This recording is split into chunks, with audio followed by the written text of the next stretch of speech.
Welcome to Ethanol Producer Magazine's top headlines from the past week. I'm your host, Jacob Noterman. The U.S. EPA released final 2018 blending targets for the renewable fuel standard on November 30th, meeting its statutory deadline. The rule sets the 2018 renewable volume obligation, or RVO, for total renewable fuel at just under 19.3 billion gallons, including 288 million gallons of cellulosic biofuel, 2.1 billion gallons of biomass-based diesel, and just under 4.3 billion gallons of advanced biofuel. In addition, the agency has set the 2019 RVO for biomass-based diesel at 2.1 billion gallons. Representatives of the ethanol industry applauded the rule for allowing 15 billion gallons of corn ethanol to be blended into U.S. transportation fuel, while those representing advanced and cellulosic biofuel companies criticized the rule for not doing enough to encourage growth in those fuels.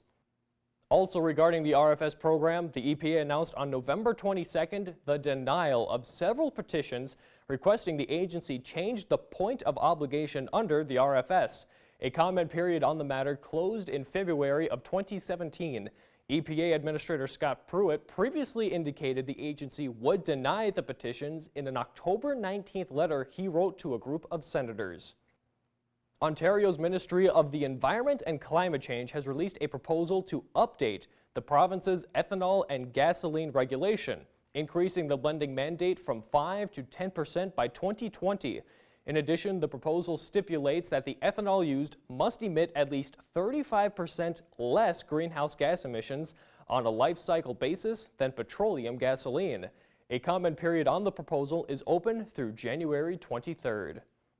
The U.S. ethanol industry produced a record-setting 1.07 million barrels per day the week ending of November 17th, overcoming the previous record of 1.06 million barrels per day set the week ending of January 27th.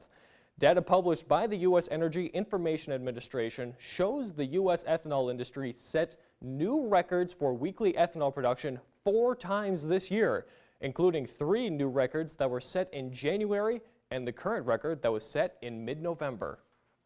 The U.S. Grains Council has announced U.S. distillers' dried grains with solubles, or DDGS, exports to Vietnam have resumed. According to the USGC, shipping containers containing 7,800 metric tons of U.S. DDGS arrived into the port of Ho Chi Minh City, Vietnam, between October 25th and November 10th of this year.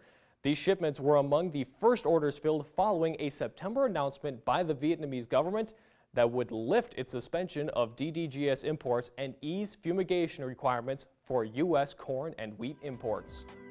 Thanks for tuning in. We'll be back next week with more of the ethanol industry's top stories.